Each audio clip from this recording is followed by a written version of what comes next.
SG Consultancy Services. Study MBBS in Russia, Philippines, Uzbekistan.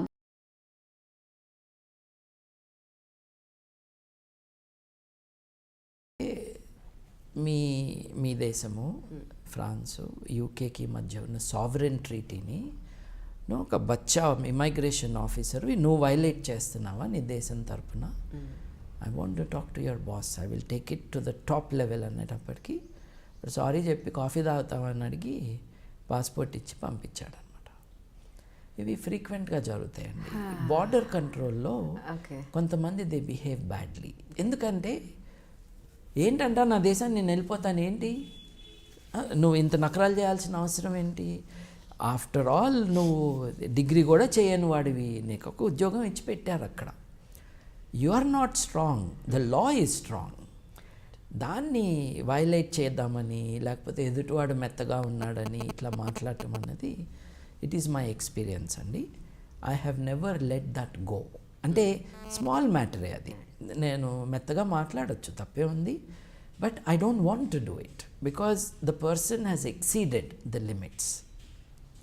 ఇట్లా చాలా జరుగుతాయండి. నేను జీన్స్ టీషర్ట్ వేసుకునే తిరుగుతానండి. నేను ప్రైమ్ మినిస్టర్స్తో మీటింగ్ కూడా అట్లాగే వెళ్ళాను. 3 ప్రైమ్ మినిస్టర్స్ని నేను చెప్పులు వేసుకుని జీన్స్ టీషర్ట్ వేసుకుని కలిసి లేదా షర్ట్ వేసుకుని. ఇంత సింప్లిసిటీ నిజంగా మీకు మామూలు ప్రజల మధ్య వెళ్ళడం మీకు ఇబ్బంది అనిపించట్లా? సింప్లిసిటీ కాదండి, అది నా అలవాటు అండి. ఆటోలను బస్సులోనే వెళ్తారు ఎందుకంటే పబ్లిక్ ట్రాన్స్పోర్ట్ వాడాలి అన్న కోరిక. అందరము కార్లలో తిరిగితే రోడ్లన్నీ ఇప్పుడు ఎట్లా ఉన్నాయో అట్లా ఉంటాయి. So it is better to go by bus అని, అంతకంటే ఏం లేదు. ఇప్పుడు బార్క్లేస్ బ్యాంక్ వెళ్ళాను, వెళ్ళేసి పాస్పోర్ట్ రిలేటెడ్ మ్యాటరే. పాస్పోర్ట్ రెన్యువల్కి మీ ఐడెంటిటీని కన్ఫర్మ్ చేయాలి ఎవరో. ఐడెంటిటీ కన్ఫర్మేషన్ అంటే ఏంటి, ఎవరు చేయొచ్చు? సాలిసిటర్ చేయొచ్చు. అంటే మన కాని దేశం కదండి, ఇక్కడంటే మనం గెస్టెడ్ ఆఫీసర్తో పెట్టించుకుంటాం, అక్కడ కాదు. So you can go to solicitor. ఆయన 15 నుంచి 25 పౌండ్లు తీసుకుంటాడు. మరి మనం ఇమ్మీడియట్లీ క్యాల్కులేట్ చేస్తాం కదా, 15 ఇంటూ అప్పుడు 60 రూపాయలు అనుకుంటా. అమ్మో 15 ఇంటూ 60 మనం అని చెప్పడానికి. సో సాలిసిటర్ వద్దు. డాక్టర్ కూడా చేయొచ్చు, మన జనరల్ ప్రాక్టీషనర్ జీపీ. మన అందరం కూడా ఒక డాక్టర్కి అటాచ్ అయ్యి ఉంటాం అన్నమాట ఆ దేశంలో. సో జీపీ చేయాలి, ఆయనకి డబ్బులు ఇవ్వాలి. ఫ్రీగా ఎవరు చేస్తారంటే మీ బ్యాంకర్ చేస్తారు అని చెప్పారు. సో ఆ కాగితాలు తీసుకుని మా బ్యాంక్కి వెళ్ళాను. వెళ్ళేసేసి ఇట్లా నా ఐడి కన్ఫర్మ్ చేయటానికి అట్లా చేస్తాము అన్నాడు. నా ఐడి చూసి నువ్వు నాకు అకౌంట్ ఓపెన్ చేసావు కదా, ఆ డాక్యుమెంట్ ఓపెన్ చేసి వాడే వీడు అని చెప్పు, అంతే నేను అడిగేది. As a responsible bank we don't do this అని అన్నాడు. ఏందో రెస్పాన్సిబిలిటీ అన్నాను. అంటే 11 నెలలే అయింది కదా నువ్వు ఇక్కడ అకౌంట్ ఓపెన్ చేసి, 12 నెలల దాకా మేము ఐడెంటిటీని కన్ఫర్మ్ చేయము అన్నాడు. అంటే ఏంటి ఆ రూల్ అన్నా. అంటే మిస్యూజ్ అవ్వచ్చని మా అభిప్రాయము అన్నాడు. అంటే చాలా తెలివైన దేశంలాగా ఉందండి ఇది. పాస్పోర్ట్ సైజ్ ఫోటో వెనక వైపు this is bearing the likeness of Babu Gogineni అని నువ్వు సంతకం పెడితే అది తీసుకుని నేను మిస్యూజ్ చేస్తాను, అది ఎక్కడ చేయగలను చెప్పు అన్నాను. లేదు as a responsible bank we can't do this అన్నాను. అయితే అకౌంట్ క్లోజింగ్ ఫామ్ అన్నాను. అకౌంట్ క్లోజింగ్ ఫామ్ సంతోషంగా ఇచ్చేసాడు అనమాట. ఇచ్చేసి ఇదేంటి individual account organisational account close చేయాలి అది అన్నా. నీకు ఆర్గనైజేషనల్ అకౌంట్ ఉందా అన్నాడు. అవును, మా ఆర్గనైజేషన్కి బాగానే ఉన్నాయి మీ దగ్గర డబ్బులు, నిజంగా ఎక్కువ లేవు కానీ నేను అన్నాను. అంటే అట్లాగా ఇంకెవరితో అయినా మాట్లాడతావా అన్నాడు. ఎవరన్నా నీకు తెలుసా ఈ బ్యాంకులో అన్న. అందరు తెలుసు, నువ్వే కొత్తగా వచ్చినట్టున్నావు అన్న. వాళ్ళతో మాట్లాడతావా అన్నాడు. అట్ట మాట్లాడతాను, మీరు రెస్పాన్సిబుల్ బ్యాంక్ కదా, మీ రూల్స్ నేను బ్రేక్ చేస్తే ఎట్లా అన్నాడు. నేను ఆ మాట అనేటప్పుడు వాడికి కొంచెం భయం వేసింది. నేను వెళ్ళి మాట్లాడినా అన్నాడు. అట్లా కాదు, నీ బాస్ని పిలువ అన్నా. బాసు బిజీగా ఉంటాడు, పర్లేదు నాకు నేనే బాస్ని, నేను ఇక్కడ సాయంత్రం వరకు కూడా కూర్చోగలను, బాస్ గారు ఎప్పుడు ఫ్రీ అవుతారో అప్పుడు ఐ విల్ మీట్ హిమ్ అన్నా. So I weighted. 15 నిమిషాల్లో ఏంటి వీడు వెళ్ళడం తెలిసిపోయింది కదా, బాస్ గారు ఈజ్ అవైలబుల్ రమ్మన్నారు. వెళ్ళాను. I don't know what happened అన్నాడు. But I know what happened అన్నాను నేను. అంటే ఐ కాంట్ వెరిఫై అన్నాడు. No need to verify, you call that fellow, you make him sit next to me. పెద్ద ఇబ్బంది ఏం లేదు, నువ్వు ఎవిడెన్స్ విషయం మాట్లాడవాక అసలు ఏం జరిగిందో తెలుసుకో అన్న. ఒక వారంలో నాకు చైర్మన్ ఆఫ్ బార్క్లేస్ బ్యాంక్ నుంచి అపాలజీ లెటర్ వచ్చింది, saying we are sorry that this has happened. ఒకసారి సో ప్రతి చోట ఇలా ఫైట్ చేయాల్సి వచ్చింది మీరు? ఫైట్ కాదండి, ఎస్సర్షన్. దెబ్బలాట ఏముందండి ఇక్కడ? అదేలేండి. ఇప్పుడు నార్మల్ కామన్ హ్యూమన్ బీయింగ్ని ఆడుకోవటం అన్నది తప్పు. I'm a normal common human being. I go and do like every one else, అందరిలాగానే క్యూలో ఉన్నాను. But this was wrong. And వీళ్ళు పెద్ద తురుములేం కాదు, వీళ్ళు ఒక పొజిషన్లో ఉన్న కారణంగా దే ఆర్ అబ్యూజింగ్ ఇట్. ఒక్కొక్కసారి my wife says it is over action.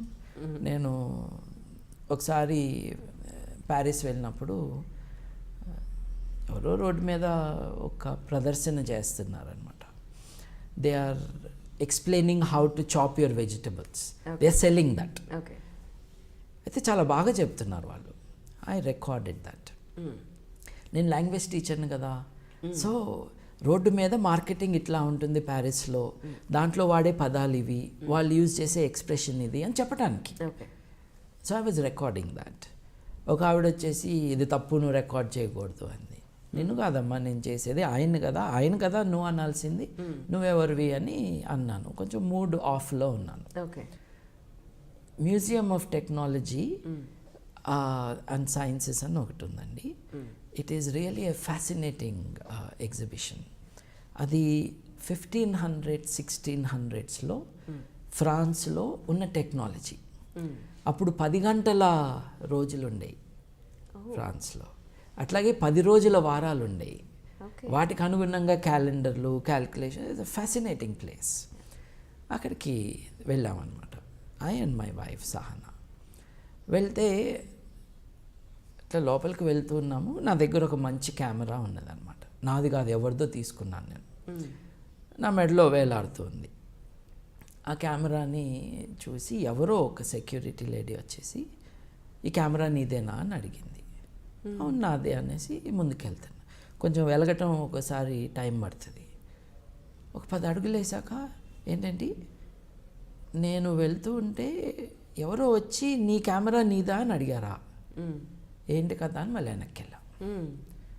అమ్మ నువ్వు ఏంటి నా కెమెరా నాదేనా అని అడిగావు, ఏంటి కారణం? ఏం లేదు ఎవరిదో పోయింది అందుకని అడిగాను. అంటే ఏంటి అర్థం అన్నా. ఏం లేదు సార్ ఎవరిదో పోయింది అందుకని అడిగాను. పోయిన కెమెరా రంగేంటి అన్నాను. అంటే నాకు తెలీదు అంది. పోయిన కెమెరా యొక్క బ్రాండ్ ఏంటి అన్నాను. నాకు తెలీదు అంది. అంటే ఏమి పోయిందో తెలీదు, అది ఎట్లా ఉంటుందో తెలీదు, కానీ దొరికిన మొదటి వ్యక్తిని ఆ కెమెరా దొంగ కెమెరా అని అడిగినట్టు. అంతే కదండి. అంతే కదా. నీ పేరేంటి అన్న. నేను చెప్పను అంది. దెన్ రిసెప్షన్ ఉంది అక్కడ, అక్కడికి వెళ్ళి ఆవిడ పేరేంటి అన్న. నేను చెప్పను అంది. నీ పేరేంటి అన్న. ఇట్లా డైరెక్ట్ లెవెల్ దాకా తీసుకెళ్ళాను. Okay. My wife things it was over doing it. I think it is teaching a lesson on how to deal with these sensitive matters. Are you dealing with stolen property అన్నది is the అంతర్లీనంగా ఉన్న message. I'm not willing to accept that.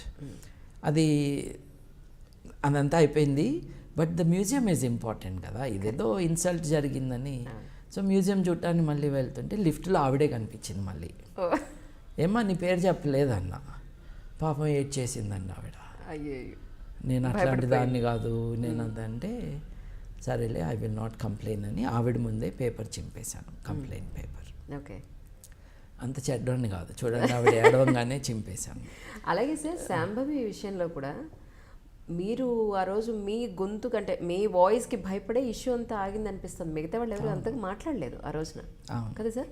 ఏం చేయింది sir అప్పుడు actually మీరు ఎలా ఆపగలిగారు? అంటే ఒక్క మనిషితో ఏది చేయలేము, ఒక్క మనిషి దాన్ని ఆపగలగడానికి ప్రయత్నించినంత మాత్రాన ఏం జరుగుతుంది, నేను అడిగితే ఏమైనా జరుగుతుందా అని ఆగిపోయే ఈ రోజుల్లో చాలా ఇష్యూస్లో మీరు మొదటి అడుగు వేయడం చివరి వరకు మీరే ఉండడం, దాన్ని ఫేస్ చేయడం అనేది జరగడం అనేది మనం చూస్తున్నాం అందరం. సో ఆ ఇష్యూలో పర్టికులర్గా ఏం జరిగింది సార్ ఇప్పుడు? అంటే నేనేమి మనకి ఛాన్స్ ఏం దొరుకుతుంది ఎవరినన్నా తిట్టడానికి అని నేను చూడనండి. I'm very happy, I'm very relaxed. ఏదో పుస్తకం చదువుకోవటమో ఇంట్లో ఉండటమో is what I do. So I'm not looking for a fight. కానీ నా బిడ్డకు కూడా 6 ఏళ్లే వయసు.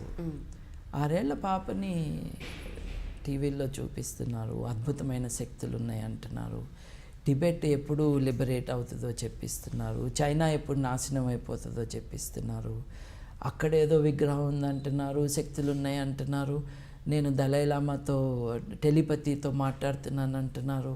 అసలు ఈ పాప కాశీలో దొరికింది, బ్రాహ్మణుల పాప, కానీ తల్లిదండ్రులు ఎవరో అదేంటి తల్లిదండ్రులు తెలియదు కానీ బ్రాహ్మణురాలని మటుకు తెలుసా? హిందువులకి పవిత్రంగా ఉన్న కాశీ నగరంలోనే దొరికిందా ఈ పాప? ఏ ఊరు వెళ్ళినా కూడా ఆ లోకల్ భాష మాట్లాడేస్తుంది, ఈమెకి చెమట పట్టదు. నిజమండి, ఏ ఊరు వెళ్ళినా అలా సాధ్యమా అండి? అదే నేను అడిగిన ప్రశ్న కూడా. ఈమెకి దోమలు కూడా కుట్టవు, ఈమె పిహెచ్డి స్కాలర్స్తో కూడా ఆర్గ్యూ చేస్తుంది, చక్కగా ముద్దుగా ఉంది చిన్నారి 6 ఏళ్ళు పాప. ఏంటి కోతి పనులు? ఈ అమ్మాయితో ఇట్లా మాట్లాడించటము. టీవీ వాళ్ళు పిలిచారండి, చక్కగా నైస్ సండే హాలిడే. ఇంకా మా బాబుకి ఇంకా 6 ఏళ్ళే కదా. I was very very actively playing with him and all. గమ్మునొక్క టైం వేస్ట్ చేయకు, ఎవరన్నా అట్లా మాట్లాడతారా అంటే, లేదండి టీవీ పెట్టండి అసలు అని జర్నలిస్టులు ఒకళ్ళ తర్వాత ఒకళ్ళు. My first reaction to a journalist calling me to a debate, నేను రానబ్బా ఎవరినన్నా చూసుకో అంటాను నేను. ఫైనల్గా మనమే వెళ్తాం జరుగుతుంది. లేదు వాళ్ళది పర్సువేడెడ్ మీ. ఆ రోజు నాకు మా కజిన్ ఇంట్లో పార్టీ కూడా ఉంది. So I was looking forward to meet my family and so. లేదు రావాలి అన్నారు. అయితే నేను ఫోన్లో చెప్పాను, ఇది అసాధ్యం అండి, ఒక మనిషి మళ్ళీ పుట్టడం సాధ్యం కాదు, చచ్చిపోయిన మనిషి చనిపోతాడు అంతే. అలాగే ఒక ఊళ్ళోకి వెళ్ళంగానే ఆ భాష రావటము, ఇవన్నీ ఆలోచించుకోండి తెలివైన వాళ్ళు, ఇది సాధ్యం కాదు కదా. అల్టిమేట్గా అమ్మాయిని మళ్ళీ మీరు స్కూల్కి పంపించేంత వరకు మీరు చేశారు గట్టిగా. ఇది ఇట్లా స్టార్ట్ అయిందండి, చిల్లర పనులు చేయొద్దు, ఆ పాపను ఊరికి అట్లా డిస్టర్బ్ చేయొద్దు అని. తర్వాత శాంభవి తల్లి, తర్వాత తెలిసింది తల్లి అని, అప్పటి వరకు సంరక్షకురాలనే చెప్పారు. ఆవిడతో ఒక డిస్కషన్ పెట్టారు TV9లో. కొంచెం గట్టిగా మాట్లాడాను నేను ఆవిడ్ని, because I assume she was not the mother and she was exploiting the child. ఇంకెవరో వచ్చి నేను కల్చరల్ కామెంటేటర్ అన్నాడు. కల్చరా తొక్కనా అని అతను కూడా వేసుకున్నాను. అంటే these buffoons coming and defending the abuse of a child. ఇప్పుడు it is not about their opinions, it is the consequence of what they are doing. 6 ఏళ్ల పాప అండి, కనిపిస్తే ఆడుకుంటామండి, మాటలు చెప్తామండి, చాక్లెట్ కొనిస్తామండి, లేదు కబుర్లు చెప్తామండి. అవన్నీ కాకుండా ఈ పాపతో వ్యాపారం చేసుకోవాలనుకోవటం ఏంటండి? ఈ పాపను మనం ఎక్స్ప్లాయిట్ చేయాలన్న దురుద్దేశం ఏంటండి? సో నేను చాలాసార్లు చెప్పాను, this is not about belief, this is about the human rights of the child, be sensitive to the child. అంటే లీగల్గానే చేశారా సార్ మొత్తం అంతా? అబ్సల్యూట్లీ. ఎందుకంటే ఈ పర్సువేషన్ రిపీటెడ్గా చేస్తూ పోయి ప్రతి ఒక్కడు రావటము, వచ్చేసి నువ్వు హిందువులకు వ్యతిరేకం అంటము. అయితే నేను అన్నాను, ఎట్లా వ్యతిరేకిని నేను అన్నాను, నువ్వు దలైలామాని అపోజ్ చేస్తున్నావు అన్నారు. అరే పిచ్చోడా, దలైలామా అని ఆయన బుద్ధిస్టురా, ఆయన హిందూ కాదురా, నువ్వు ఎవరిని తిడుతున్నావో ఎందుకు తిడుతున్నావో కూడా తెలియపోతే ఎట్లారా. ఇట్లా ఫ్రెండ్లీగా ఒక మిత్రుడుగానే మాట్లాడాను అందరితో. బట్ ఇట్స్ నాట్ స్టాపింగ్ అండి. సడన్గా 14 నవంబర్ ఏదైతే చిల్డ్రన్స్ డే అంటామో ఆ రోజు, అప్పటికీ చెప్తూ ఉన్నాను, రాత్రి 10:30కి 6 ఏళ్ల పాపని ఒక టీవీ స్టూడియోలో కూర్చోబెట్టి, ఆ పాప ఆవిలిస్తున్నా కూడా ఆ పాప పట్ల కనికరం చూపించకుండా ఇంటర్వ్యూలు ఇవ్వటము, ఆవిడని దేవత అనటము, గుడిలో కూర్చోబెట్టడము. బడిలో కదండి ఉండాల్సింది ఆవిడ, గుడిలో ఎట్లా ఉందండి పాప? మీ పిల్లల్ని చేస్తారా అట్లా? సో ఈ క్వశ్చన్స్ అడిగి అడిగి అడిగి విసిగిపోయి ఉన్నానండి. సాక్షి పేపర్లో 14 నవంబర్న పిల్లల్లో దేవుడు అని సెంటిమెంటల్గా మాట్లాడతారు కదండి, వాళ్ళలో దైవత్వం, అట్లాంటిదేమో అనుకున్నా. ఫోల్డ్ ఓపెన్ చేస్తే శాంభవి అండి, శాంభవి దైవత్వం ఉన్న ఒక బిడ్డ అని, ఆవిడలో ఎవరో ఎప్పుడో చచ్చిపోయిన ఒక లామా యొక్క ఆత్మ ఉన్నదని, ఆవిడే తిరిగి పుట్టిందని, తర్వాత దలైలామా దాన్ని కన్ఫర్మ్ చేయటము, నిజంగా వాళ్ళే వీళ్ళని, ఆవిడకి ప్రత్యేక శక్తులు ఉన్నాయని, నాతో టెలిపతిలో మాట్లాడుతుంది అని. టెలిపతితో మాట్లాడుతూ ఉంటే ఆమెకు మొబైల్ ఫోన్ దేనికి, నీకు దేనికి, మళ్ళీ ఫీజులు డబ్బులు కట్టుకోవద్దు ఎయిర్టెల్కి. అట్లా కాకుండా వీళ్ళందరూ కలిసి ఒక కాన్స్పిరసీ చేస్తున్నారని నాకు అర్థమైంది. పేపర్లో ఇది చూసినప్పుడు it is a trigger point for me. అంటే ఇది ఇక్కడితో ఆగట్లేదు. మనం ఎంత ఆర్థించుకున్నా కూడా వద్దండి ప్లీజ్ ఇది స్టాప్ ఇట్స్ ఎ చైల్డ్ అని చెప్తున్నా కూడా వింటలేదు. సో నేను I called up all the TV channels, 15-14 ఉన్నట్టున్నాయి అప్పుడు, లేదు 17 ఉన్నాయో, బట్ అందరికీ కాల్ చేశాను. రేపు నేను హ్యూమన్ రైట్స్ కమిషన్లో మీ మీద కేసు వేయబోతున్నాను. మీరందరూ ఆ పాపను ఒక సర్కస్ జంతువులాగా వాడుకుంటున్నారు. ఆ పాపతో మీరు ఎక్స్ప్లాయిటేషన్లో భాగస్వాములు అయ్యారు. ఆ పాప చుట్టూ ఉన్న వాళ్ళు ఆ పాపను ఎక్స్ప్లాయిట్ చేస్తున్నారు. సో నేను రేపు హ్యూమన్ రైట్స్ కమిషన్కి వెళ్తున్నాను. ఈ మాట మీరు అన్న తర్వాతే వాళ్ళంతా కవరేజ్ కట్టడం ఆగిపోయినట్టున్నారు. ఎస్, అప్పటిదాకా నాటకాలు వేసిన ప్రతి ఒక్క ఛానల్ కూడా, వాళ్ళల్లో మొదటి ఛానల్ జీ టీవీ, సార్ మేము ఇప్పటిదాకా చేసింది తప్పని మేము రియలైజ్ కాలేదు, will you start the campaign from our studios అన్నారు. Okay, I will do it అన్నాను. నిన్న దాకా చేసి నువ్వే కదా అని కూడా అడిగాను నేను. అడిగితే వీ నెవర్ రియలైజ్ దిస్ అండి, we are feeling guilty, whatever they meant this is what they said to me. వాళ్ళు ఓబీ వ్యాన్ ఇచ్చారు. Okay, then they came and meanwhile Kotapati Murahar Rao garu, మా ఫ్యామిలీ ఫ్రెండ్, రేషనలిస్ట్ లీడర్, ఆయన తనకి పరిచయం ఉన్న వారందరికీ కూడా ఇట్లా బాబు వెళ్తున్నాడు, మనందరం కూడా ఉండాలి బాబుతో అని చెప్పటం. Suddenly in a few hours విసిగి వేసారిపోయిన చాలామంది, కొండవేటి సత్యవతి గారు కావచ్చు, ఓల్గా గారు కావచ్చు, ఒకళ్ళు ఇద్దరు అని కాదండి, ఎంతోమంది they said yes we must protect this child. వాళ్ళందరూ రావటం. Then I gave a petition to the human rights commission. Very simple. ఇప్పుడు స్కూల్కి వెళ్తున్నట్టుంది కదండి అమ్మాయి? ఇప్పుడండి ఎటువంటి స్కూలో మనకు తెలీదు, ఎందుకంటే ఇదంతా హిమాచల్ ప్రదేశ్లో దలైలామా యొక్క హెడ్ క్వార్టర్స్లో ధర్మశాలలో చేస్తున్నారనమాట. ఈ మధ్య ఒకసారి తీసుకొచ్చి ట్రై చేశారు లాంచ్ చేయాలని పాపని. But the story behind this is a very complicated terrible story. ఏమిటి అనంటే, ఆమె పక్కన ఉన్న స్వామిని అనే చెప్పుకుంటున్న ఆమెనే ఆ పాపకి తల్లి. సన్యాసం పుచ్చుకున్నానన్న ఆవిడ ఎవరినో రెండో పెళ్లి చేసుకుంది. అది ఎవరికీ తెలియకుండా ఉండటానికి వాళ్ళకు పుట్టిన బిడ్డని, బిగామీ ఈజ్ అన్ ఆఫెన్స్ కదండి, వాళ్ళకు పుట్టిన బిడ్డని ఎక్కడో కాశీలో దొరికిన బిడ్డగా ప్రమోట్ చేసింది. ఇదంతా డబ్బు కోసమే కదా సార్? డబ్బు కోసం, అన్యాయం, దుర్మార్గం, పైశాచికం. ఆ పాప నా పాప కాదు అని నేను ఇచ్చిన పెటిషన్ ఏంటి, ప్రతి పిల్లవాడికి ప్రతి పిల్లకి తన తల్లిదండ్రులు ఎవరో తెలుసుకునే హక్కు ఉంటుంది. అది చెప్పాలి పాపకి. ఫస్ట్ థింగ్, గుడిలో ఉన్నది పాప బడిలోకి వెళ్ళాలి, అది చేయాలి. అలాగే ఎవరు కూడా సొంత బిడ్డలతో ఇలా చేయరు కాబట్టి, తల్లిదండ్రులు ఎవరో చెప్పట్లేదు కాబట్టి ఈ పాపను కిడ్నాప్ చేశారు. Some criminality is part of it. అప్పుడు అసలు విషయం సొంత బిడ్డలతో ఎవరు ఇట్లా చేయరు. ఈ పాపని వాళ్ళ కస్టడీలోంచి తీసేసుకుని సోషల్ వెల్ఫేర్ డిపార్ట్మెంట్కి అప్పచెప్పాలి. నెంబర్ 4, ఈ పాపకి అతీత శక్తులు ఉన్నాయని చెప్పి ఈ పాప ఒక్క బ్రెయిన్ని డ్యామేజ్ చేశారు. పాప ఏం చెప్తుంది, నేను దలైలామాతో టెలిపతిలో మాట్లాడుతున్నాను, నేను ఆచార్య నాగార్జునతో కూడా మాట్లాడాను. బుద్ధుడితో ఎందుకు మాట్లాడలేదమ్మా, కేవలం నాగార్జునతో ఎందుకు ఆపావమ్మా? కానీ పాపను అడగలేం కదా. చిన్న బిడ్డ అండి, 6 years old. ఒక టీవీ ఛానల్ వాళ్ళు తెంగరోళ్ళు, మీరు శాంభవితో డిబేట్ చేస్తారా అంటే తిట్టాను నేను. నా బుద్ధుందా, 6 ఏళ్ళ పాపతో నన్ను డిబేట్ చేయమంటున్నావా? నా అర్థం ఉందా అసలు? అలా పాప వాళ్ళకలా కాదు కదా, వాడు అతీత శక్తులు ఉన్న అమ్మాయి. 6 ఏళ్ళ పాపకి ఐస్ క్రీమ్ తినిపిస్తాము, చాక్లెట్ కొని పెడతాము, డిబేట్ చేస్తామా బేవకూఫ్? వాళ్ళ అమ్మని బిలువు మాట్లాడతా. ఇట్లా ఒకడొచ్చి మీరు శాంభవికి వ్యతిరేకంగా అంటే కొడతానన్నా. శాంభవికి వ్యతిరేకంగా చేస్తున్నానా, ఆ పాప కోసం చేస్తున్నానా?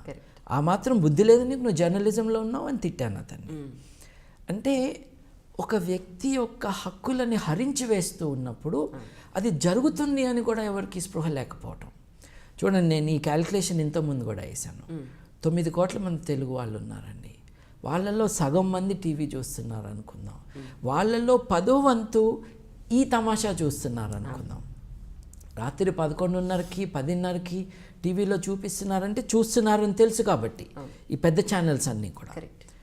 వీళ్ళు శాంభవితో ఒక యాత్ర అని, శాంభవి వెళ్తున్న ఆ రైల్లో వీళ్ళు కూడా కూర్చుని శాంభవిని ట్రాక్ చేసేవాళ్ళు కొంతమంది అయితే, ధర్మశాలలో ఇంటర్వ్యూ చేసేవాళ్ళు కొంతమంది అయితే, ఆ గుడిలోకి వెళ్ళి చేసేవాళ్ళు అయితే. అసలు మీడియా ప్రస్తుతానికి ఉన్న మీడియా ఏ విధంగా ఉందంటారు? ఈ విషయం మిమ్మల్ని ఖచ్చితంగా అడగాలి. అది ఏ ఇష్యూ అయినా కూడా మీడియా పాత్ర అనేది ఖచ్చితంగా ఉంది, మీరు కూడా చూస్తున్నారు. ఒరిజినల్గా అసలు మీడియా ఎలా ఉండాలి, ఇప్పుడు ఎలా ఉందంటారు మీ ఉద్దేశ ప్రకారం? అంటే 2 రకాల రోల్స్ ప్లే చేస్తుందండి మీడియా. 24 గంటలు ప్రోగ్రామింగ్ ఉంది, దాంట్లో 3-4 గంటలేమో ఈ దొంగ ప్రకటనలకి వెళ్ళిపోతుంది. అది ఈ ప్రేయర్ ఆయిల్స్ అమ్మే పాస్టర్ల దగ్గర నుంచి ఈ తాళ్ళు దారాలు ఇట్లాంటివన్నీ అమ్మే యంత్రాలు అమ్ముకునే వాళ్ళు, లేకపోతే లేని రాసులతో వ్యాపారాలు చేసుకునే వాళ్ళకి అమ్ముడుపోయారు. ప్రతి అరగంటకి ఇన్ని డబ్బులని ఇస్తారు కదండి. నేను ఒకసారి అడిగితే 30,000 అన్నారు. నా కోసం కాదు, అసలు ఏంటి అని కనుక్కోవడానికి. స్లాట్ బుక్ చేసుకోవాలి దానికి ఎంత అంటే ఫుల్ ఇయర్ బుక్ చేస్తే కన్సెషన్ ఉంటుందని మంచి ప్యాకేజెస్ ఉన్నాయి. This is a bad thing. Caravan magazine ఉందండి. నేను చిన్నప్పుడు క్యారవాన్ మ్యాగజైన్ బాగా చదివేవాడిని. వాళ్ళు ఇట్ ఈస్ అవర్ పాలసీ, మేము లిక్కర్ కానీ సిగరెట్స్ అడ్వర్టైజ్మెంట్స్ కానీ యాక్సెప్ట్ చేయం. అంటే నా వ్యాపారం నాది, చూస్తున్నారు కాబట్టి తీస్తున్నానని చెప్పే దొంగ డైరెక్టర్లు ఉన్నారు చూడండి, సినిమా డైరెక్టర్లు, అట్లాంటి వాళ్ళు అనమాట. ప్రజలు చూస్తుంటే వాళ్ళ అవసరం, నువ్వేంటి సబ్బు అమ్ముతున్నావా, నువ్వు ఉన్న ప్రొఫెషన్ ఏంటి, దాని వాల్యూ ఏంటి, ఈ 4th ఎస్టేటు ఇది అంతా ఏంటి దాని అర్థం, ఫ్రెంచ్ విప్లవానికి దానికి దోహదం చేసింది కాబట్టి 4th ఎస్టేట్ అన్నావబ్బా, నువ్వేం విప్లవం తెస్తున్నావు ఇక్కడ, నువ్వు చేసే చెత్తకు విప్లవం కూడానా మళ్ళీ. ఇట్లాంటి మీడియా వాళ్ళందరూ కూడా దే ప్రమోటెడ్ దిస్ చైల్డ్ కదండి, ఫర్ ద రాంగ్ సైడ్ కదండి. సో వాళ్ళని ఛాలెంజ్ చేయాలి, కానీ మనం చెప్పేది అక్కడే చెప్పాలి. మనం చెప్పింది రికార్డెడ్ దీంట్లో చెప్తే మనం చెప్పింది తీసేస్తారు. సో జర్నలిస్ట్ మనల్ని అడిగినప్పుడు నువ్వే కదా చేసింది అని నేను జర్నలిస్ట్ని లైవ్లోనే అడిగేవాడిని. కానీ స్టోరీ వాజ్ సో కంపెల్లింగ్. నేను టీవీలో కూర్చోవడానికి ఏం పుట్టలేదు, అది నాకు అంత అవసరం కూడా లేదు. టీవీలో లేకముందు కూడా నాకు I had a life, I will still have it later. But this matter is vital for hour activity as humans. So నేను అనేది ఏంటంటే, ఈ 9 కోట్లలో సగం మంది దగ్గర టీవీ ఉంటే దాంట్లో 10% మంది ఈ ప్రోగ్రాం చూసుంటే, ఈ 1 కోటి మంది కూడా 6 ఏళ్ల పాపని ఇట్లా ఆడుకుంటూ ఉంటే వీళ్ళు చూస్తూ ఉన్నారు చోద్యం. బెడ్రూమ్లో టీవీలు పెట్టుకుని, ఫ్రంట్ రూమ్లో టీవీ పెట్టుకుని, ఎవరి ఫ్యామిలీ ఎవరి పర్సనల్ లైఫ్ వాళ్ళకి ఇంపార్టెంట్ అయిపోయింది సార్. It's terrible. ఈ వయసు వచ్చిన పనికిరాని వాళ్ళందరూ ఒక పాపని ఇట్లా ఎక్స్ప్లాయిట్ చేస్తూ ఉంటే దీన్నంతా చోద్యం చూస్తూ ఉన్నారా, అందుకని వెళ్ళాను నేను. ఎవరూ చేయట్లేదని, ఎవడన్నా చేస్తే నేను క్రికెట్ మ్యాచ్ చూసుకుంటాను. So it was done not because I want to, but because I was compelled to do it. So నేను వెళ్ళంగానే ఇందాక మీకు చెప్పినట్టుగా నా ఫ్రెండ్స్, నువ్వు హిందువులకు వ్యతిరేకం అంటే, అయ్యా ఆయన హిందూ కాదయ్యా ఆయన బుద్ధిస్ట్ అని చెప్పాల్సి వచ్చింది. అంటే వాళ్ళ మతం గురించి వాళ్ళకి చెప్పాల్సిన పరిస్థితి, నేను ఎడ్యుకేట్ చేయాల్సి వచ్చింది. పునర్జన్మల మీద క్వశ్చన్స్ వచ్చినాయి, పునర్జన్మల మీద డిస్కషన్స్ పెట్టారు. ఎవరో ఒక రెవరెండ్ పాల్ గారిని పిలిచారు. నేను రెవరెండ్ పాల్ గారు TV9లో కూర్చున్నాను. అయితే యాంకర్ గారు పరిచయం చేయాలి కదా, ఫస్ట్ పాల్ గారితో మొదలుపెట్టారు. రెవరెండ్ పాల్ సత్యప్రచారకులు అన్నారు. ఆగండి, ఆయన సత్యప్రచారకులు అయితే నేను ఎవరండి అన్నా. అంటే లేదు ఆయన చెప్పారు, ఆయన చెప్పుకొని అండి నేను సత్యప్రచారకుడని. మీరు ఎట్లా ఇంట్రడ్యూస్ చేస్తారు? అట్లా మీరు ఇట్లా ఇంట్రడ్యూస్ చేస్తే మీరు ఒక స్టాంప్ వేసినట్టు. క్రిస్టియన్ ప్రచారకుడు అనండి. ఇప్పుడు మీరు భిన్న భావాలు గల వారిని కూర్చోబెట్టారు, ఈ నిజం చెప్తాడంటే నేనేం చెప్తున్నా అబద్ధమా? అంటే the portrayal of people in the public life అట్లా మొదలయ్యి అందరూ నన్ను అపోజ్ చేస్తే I patiently explain, I gave reasons ఏమిటి అని. అంటే మనిషి మళ్ళీ పుట్టే అవకాశం లేదు. అట్లాగే దలైలామా గారు చైనా నుంచి పారిపోయి ట్యాక్సులు కట్టనని పారిపోయి వస్తే ఆయన పారిపోయినందుకు ఈ యానివర్సరీ అయింది, 50 ఏళ్ళు అయింది. చైనాకి 50 ఏళ్ళు వచ్చినాయి, ఈయన పారిపోయి ఇన్నేళ్ళు అయింది, ఈయనకి 75 ఏళ్ళు వస్తున్నాయి. ఈ యానివర్సరీస్ అన్నింటినీ కూర్చోబెట్టుకుని ఆయన బర్త్డే పార్టీ చేసుకుంటున్నాడు ఈ పాపతో. So let us expose this man. My point is కుంభస్థలాన్నే కొట్టాలి, గల్లీకా లీడర్ మనకు అక్కర్లేదు. దలైలామా ఎవరు? దలైలామా ఏం చేస్తారు? Yes, Dalai Lama is the leader of Vajrayana Buddhism.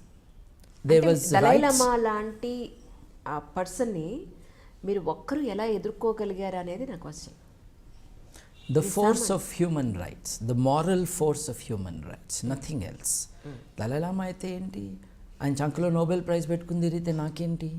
ఇక్కడ జరుగుతున్నది abuse of rights of people. That is all that matters. ఈ బుద్ధిజం ఏదైతే ఉందో దాంట్లో 3 శాఖలు ఉన్నాయండి. చాలామందికి అది తెలీదు. 4వ శాఖ అంబేద్కర్ ఇచ్చిన నవయానం కూడా అవుతుంది. మొదటి శాఖ ఏమిటి? You are talking about Hinayana.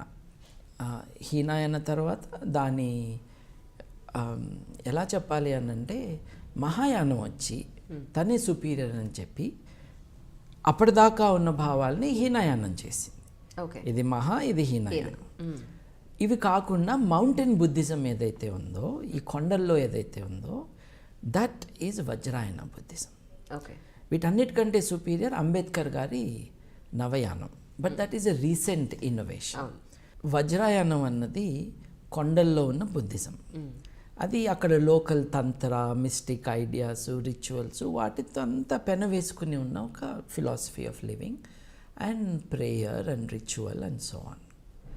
ఈ బుద్ధిజంలో, వజ్రాయన బుద్ధిజంలో హ్యూమన్ రైట్స్ ఎక్స్ప్లాయిటేషన్ చాలా ఘోరంగా ఉంటుంది, మామూలుగా కాదు. చాలామందికి తెలియని విషయం ఏంటంటే దలైలామా గారు ఈయనకంటే ముందు వాళ్ళు. ఇప్పుడు ఈయనకంటే ముందు అనడానికి కష్టం అండి, ఎందుకంటే దలైలామా ఏమంటున్నారు, ఒకడే మనిషి చచ్చిపోయి మళ్ళీ పుడితే అతనే ఈ దలైలామా. అంటే నెంబర్ 1 దలైలామాకి నెంబర్ 14 దలైలామాకి డిఫరెన్స్ లేదు, సేమ్ రీసైకిల్డ్. ఆయన చచ్చిపోవడం మళ్ళీ పుట్టడం, చచ్చిపోవడం మళ్ళీ పుట్టడం, సేమ్ మ్యాన్ కదండి. సరే, మీరు చెప్పిన దాని ప్రకారం మరో జన్మంటూ లేదు అని మనం అనుకుంటే, మరి ఇప్పుడు ప్రపంచంలో భూమి మీద పడ్డ ప్రతి మనిషి ఒకేలా ఎందుకు లేడు? ఒకళ్ళు గుడ్డివాడిగా పుడుతున్నాడు, ఒకడు కుంటివాడిగా పుడుతున్నాడు, ఒకళ్ళు మెంటల్లీ హ్యాండిక్యాప్డ్గా పుడుతున్నాడు, లేదు కొంతమంది కుష్టివ్యాధితో పుడుతున్నారు. ఇన్ని రకాలుగా ఎందుకు పుట్టాలి? అంటే మన భారతదేశ దీని ప్రకారం, శాస్త్రం ప్రకారం నువ్వు చేసిన కర్మ ప్రకారమే నీకు జన్మ ఉంటుంది అని అంటున్నారు. దానికి మీరు ఏ విధంగా కాదంటున్నారు అనేది నాకు వస్తున్నాను. ఇప్పటి దలైలామా కంటే ముందు దలైలామా సన్నగుండేవాడండి. ఆయన మళ్ళీ పుట్టి లావెందుకు అయ్యాడండి? మీరు అంటున్నారు ఇప్పుడు కళ్ళున్న వాళ్ళు గుడ్డిగా పెడుతున్నారు. ఇదంతా it has no basis in reality. ఇప్పుడు గుడ్డిగా ఎందుకు పుడుతున్నారు అని అంటే, మీ అమ్మగారు ఏ విటమిన్ తిన్నారో లేదో గర్భంలో ఉన్నప్పుడు, what is the input, what is the nutritional input, what is the genetic input in to this person, that matters. మరి బాగా ఉన్నవాడు పుడుతున్నాడు, తిండికి లేనివాడు పుడుతున్నాడు. మరి దానికి గల కారణం ఏంటంటారు? మరి ఉన్నవాడుగా పుడుతున్నాడా? మరి అలా కూడా ఉండాలి కదా. అంటే ఇట్ హ్యాస్ నో మీనింగ్ అండి. ఇప్పుడు ప్రపంచంలో ఉన్న అసమానతలకి, ఈ ఇన్ఈక్వాలిటీస్కి సోర్స్ మీరు రీబర్త్ అని అనుకుంటే ఇట్లాగే ఉంటుంది. ఇదంతా కర్మ సిద్ధాంతం ఇచ్చిన కాంట్రిబ్యూషన్. అవును, కర్మ సిద్ధాంతం గురించి మాట్లాడుకుందామండి. It has no basis in reality. మనం దలైలామా విషయమే ఆలోచిస్తే, ఈ ప్రజెంట్ దలైలామా ఆయన కూడా ఒకప్పుడు తిబెట్లోనే రాజ్యం వెళ్ళాడు కదా. 1000 గదులు ఉన్న ప్యాలెస్లో ఉండేవాడు ఆయన. అసలు 1000 గదులు ఒక మనిషికి ఉండాలా? దాంట్లో ఉన్నాడు. ఇప్పుడు నేను చెప్పేది జాగ్రత్తగా వినండి, ఎందుకంటే చాలామంది నమ్మరు. దలైలామా యొక్క యూరిన్ని, దలైలామా యొక్క ఫీసిస్ని కలెక్ట్ చేసి ఎండపెట్టి గుళికలుగా చేసి టిబెట్లో ఉన్న జనాలకి ఇస్తే వాళ్ళు డబ్బులు ఇచ్చి తీసుకుని తినేవాళ్ళు. ఎందుకు? కారణం అసలు అంత అవసరమే ఉంది. ఆవు పేడ తినటం, మనిషి విసర్జన చేసిన దాన్ని తినటం అన్నది కొన్ని రిలీజన్స్లో it is there. It is there. ఆవు మూత్రంలో ఆవు పేడలో ఉండే పోనీ ఇప్పుడు సోకాల్డ్ చెప్తున్నారు కాబట్టి అందులో ఉండే మినరల్స్ ఉన్నాయి, విటమిన్స్ ఉన్నాయి, ఎంతో మంచి చేసే విషయం ఉంది అందులోని. కానీ మనిషిలో ఏముందండి? అంటే ఇట్స్ ఎ పన్ అనుకోండి, దట్ ఈస్ బుల్షిట్, అంతకంటే ఏం లేదు. మీరు అది కూడా నమ్మరా? ఆవులో మీరు నమ్ముతారా? నా నమ్మకం తీసి పక్కన పెట్టండి. మీరు బ్రేక్ఫాస్ట్కి ఏం తిన్నారు ఇవాళ? నేను ఇడ్లీ తిన్నాను. మరి మినరల్స్ ఉన్నది ఎందుకు తినలేదు? కానీ చెప్తున్నారు కదా, ఎన్నో ఏళ్ళ నుంచి చెప్తున్నారు సర్వవ్యాధి అపహరణం అంటే గోమూత్రంలోనే మీకు అన్ని వ్యాధులకి సంబంధించింది ఉంది అని చెప్తున్నారు చాలా సంవత్సరాలు. అరబ్ దేశాల్లో ఒంటేలు తాగమని ఉంది, ఇక్కడ ఆవు గురించి ఉంది. This is culturally given to us. It's a negative side of culture. దాంట్లో నిజంగా ఔషధ గుణాలు ఉన్నాయి అని అనుకుంటే, స్పెషల్గా ఇప్పుడు రీసెర్చ్ ఎందుకు మొదలు పెడుతున్నారు అంటే తెలియదనే అర్థం. వెళ్ళేది ప్రజలకు ఇంకా తెలియని విషయాలు చెప్పాలని కూడా అనుకోవచ్చు కదా. అనుకోవచ్చు. కాబట్టి ఇప్పుడు ఏం చేద్దామంటే హాస్పిటల్స్లో యాంటీబయాటిక్స్ తీసేసి పేడ పోద్దాం, దెబ్బ తగిలితే బాగా వస్తుందో లేదు చూద్దాం.